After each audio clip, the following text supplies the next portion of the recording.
Morning, guys. Welcome to Coffee Chat. Wow, I sure hope you're having an absolutely amazing day. To be sure, here we are. We're in Hump Day. And boy, what a week we have had thus far. It is absolutely crazy. Now, guys, what we're seeing today, and the article that I was reading, boy, I'll tell you what, they are trying to shovel a narrative like no tomorrow. And it's, of course, on this whole Binance deal. Now, the article I was reading, the guy was trying to come out there and really kind of make it seem like, or at least tie it to the same kind of deals that were going down with FTX. And guys, they are absolutely completely different. As we know, what went down with FTX is SBF went out there and commingled and literally defrauded individuals, of what, the retail market, $8 billion some odd dollars that he was like giving out loans and doing this and that, making like sneaky trades with and all that kind of stuff, and literally, creating a massive situation where, investors were absolutely devastated when that whole thing went down. Well, with Binance, it's nothing like that. In fact, what Binance is really dealing with is on a corporate level is, of course, that they were set up and were not complying with the KYC and AML laws around the wide world to prevent, the financing of all these bad dealings and things like that. And of course, they're tying it back to all of these things that have happened and this and that, and where, billions of dollars were, kind of laundered through there because they had no AML and because they had no KYC. And of course, they didn't change it until 2021 and didn't fully implement it until 2022 and on and on and on. And it's kind of like with the governments, well, too little, too late. Well, hey, what did Binance go out and do? Well, Binance settled on those whole charges, pled guilty corporately, and have settled and what the fine was, like, I think $4.6 billion. CZ decides, okay, I'm going to resign from where I'm at. And he personally coughs up a $200 million fine. Now get this, guys, Binance has the cash to pay it. That is a significant difference. There are no customers at risk here or at risk of loss here the way in which FTX went down. That's the big time deal. Now, a lot of these folks out there that have loved to spread this FUD, get this, I'll tell you. They're out there trying to equate, oh my goodness, and all this, and look at how much XRP is sitting on Binance and this. And you know what? The XRP sitting on Binance is still sitting on Binance, and it's completely safe on Binance, and there's no risk of customer loss, and that's the deal. What's going on now is they're trying to capitalize on all of this news, of course, and they're trying to, and again, guys, put as much fear, uncertainty, and doubt into this marketplace that they possibly can, so that what? So that all the little retail guys that they could shake out, they will shake out. And don't kid yourself. Is this not the game plan that we have seen literally for the number of last years in this bear market? Every single situation is about shaking people out. Scare, scare, scare, scare, scare. And yet, on the back end, we know for a fact that big time players are up there gobbling up. Listen, these digital assets like no tomorrow. They're out there and they're promoting their exchange traded funds for Bitcoin and Ethereum. And get this, guys, down the road, I absolutely believe we are going to see XRP ETFs as well. But they're out there doing that, and big banks are definitely dipping their toes and accumulating XRP, Bitcoin, Ethereum, and all the majors out there. They are absolutely into it. And yet, what is the narrative now? Oh, well, all this stuff so that they can, keep doing what they have done for years, where, oh, well, it's crypto is used for this, this, and this, and all these, bad deals. When you really want to take a look at it, cash has been the king of the transactional space when it comes to all that kind of stuff. But needless to say, that's the narrative that's going out there, and they want to instill in you the greatest levels of fear they possibly can. I mean, look at all of these things that we're seeing, these advertisements that are coming out beginning before a lot of the videos in this space, and yet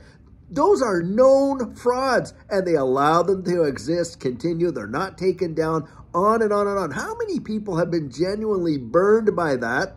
But the powers that be don't do anything about it, and it just seems to go on. Now, we know with chain analysis that they can absolutely find out who's behind all of these ads. and stuff like that, and really be out there to protect you and I. But that's not what they're out there to do, guys. They're out there to protect the establishment and the powers that be and this kind of stuff. And of course, it's about bringing, and the truth of the matter is, just like in my video last night, guys, the deal is this: if we want to sit at their table and we want a piece of their pie, and we're talking about, you know, the institutional adoption and all that goes with it, we're trillions upon trillions of dollars that will flood into this space, then guys, we got to use the cutlery that they sit down before us at that table to eat that piece of pie. And the cutlery is the regulatory clarity, and that's what's going on. And for me, I think what went down with Binance and all of that, and any other exchanges that are going to be facing that, because of course the SEC has now turned around and sued Kraken and whatever. Guys, this is the maturity that this space needs. And that regulatory clarity, when it does finally come in, you could bet your last XRP, your bottom dollar, if you like, you know, that they are going to put it into a situation where it's going to mirror what all of these other indices are. And at that point, I'm telling you what, those of us that have been in this space and we're so early, it is going to be crazy.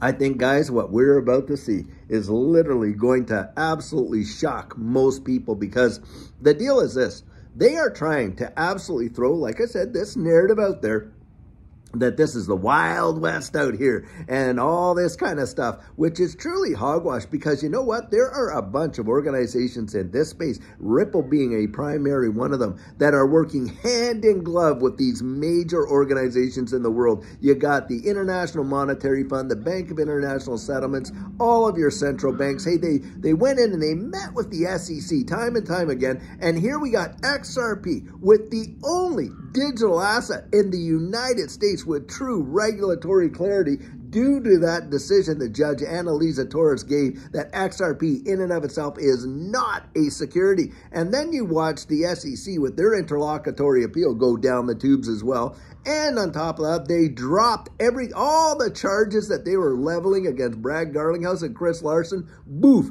off the table. Guys, what does that tell you? I'll tell you what it tells me. These opportunities are being presented today with what's going on with the price action, because, of course, any kind of news or narrative like that, to me, when we get news and narratives like that and it causes things to come down and cool off a bit, wow, is that the time that I'm going to look for reaching my accumulation goals, to be sure. Now, that's what I'm doing. Because, guys, I'm looking at the fundamentals. I'm looking at the utility. I'm seeing the adoption behind the scenes of what these guys are doing. And thank God for these open ledgers. We can see who's buying. Big banks are definitely getting involved. You know, all these organizations around the world are getting involved. They just want to use this narrative that they got out there to scare the dickens out of folks like you and me, or perhaps folks that are out there that are just thinking about getting into this digital asset space. Well, this might be just enough to scare them off. And of course, the politicians can use the narrative to their advantage, and on and on and on. And that is really what it's going down. But guys, I'll tell you what, this deal with Binance, it is nowhere near what happened with SBF and FTX. That is for sure. And if you've had trades sitting there on Binance, you can pretty much be assured at this point, don't worry. Your funds, as far as they can tell, are absolutely secure, and they're not in a way like they were with FTX. And Binance is, at this point anyway, the way in which it is, they are not falling to pieces. And in fact, the guy who took over, this guy has had serious experience around the world in finance and has been a part of, you know, the fixing the, you know, patching things up for a long time. So it was a long time coming. And I think that the negotiations behind closed doors, sure, it's a surprise to you and I sometimes when we get this news. But let's be honest, guys, this stuff didn't happen in the last 24 hours. There were lawyers upon lawyers, teams of them, negotiating all this stuff probably for months upon months upon months. I kid you not. But it doesn't. It never ceases to amaze me. The stuff that they come up with, the narrative that gets played out, it just never ceases to amaze me. Because, guys, I've been in the space long enough, and some of you have too. You have seen this before, and doesn't it feel like the exact same thing? You know, the story might be different, but boy, the sentiment behind it sure feels familiar. I'll tell you what. And so, to me, It doesn't shake me out. In fact, these kind of things in a way turn out to be the best news that you can get. Guys, when you reach your accumulation goals and you see that you were able to do it, and then you're sitting back and watching the potential appreciation, and when they do absolutely run and it changes your life, I'm going to tell you something. You're going to look back on those days and you're going to look back and you're going to think, my goodness, how blessed we were to be able to get in on some of these assets like we did when we did. And I can say that for Judy and I, because in that last bear market, we picked some of these things up so cheap it would blow you away. Some of them literally less than half a cent. Others just in sheer pennies. And even on those amounts in this current bear market, we're still up over 1,000%. That is an absolute fact. And I'll tell you guys, it is truly amazing. We were getting Cardano around there at that 3 and 4 cents. Well, look at it now. It's like what, 35, 36 cents, something like that. We're still up on some of those purchases that we held, because when we sold, hey, we didn't sell it all, but we sold enough, I'll tell you what. But needless to say, at that point, you know, we're still up 1,000%. I mean, how could I really cry about that? Where are you going to get those kind of returns in any other marketplace around the wide world? Now, the day is coming, I do believe, once regulatory clarity gets in full swing, that, guys, we are not going to see the same levels of volatility. It's that volatility where things drop 97%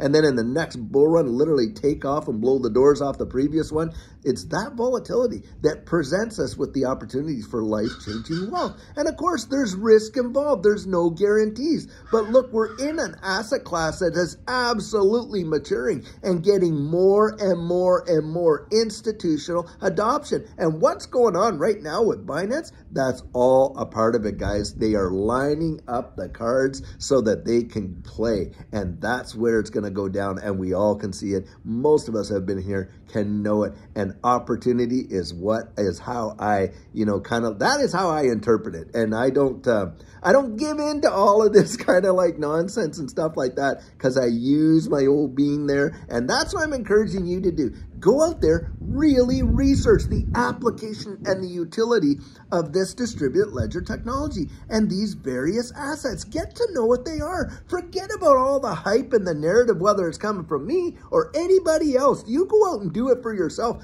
I'm telling you what, it is going to open your eyes to things that you probably haven't even discovered. And at that point, now you got some information to truly make a decision. At least that's how I think. Anyway. Well, guys, I sure hope you're having an absolutely amazing day thus far. And until later on, when we do have a great video for you, have a great one and take care.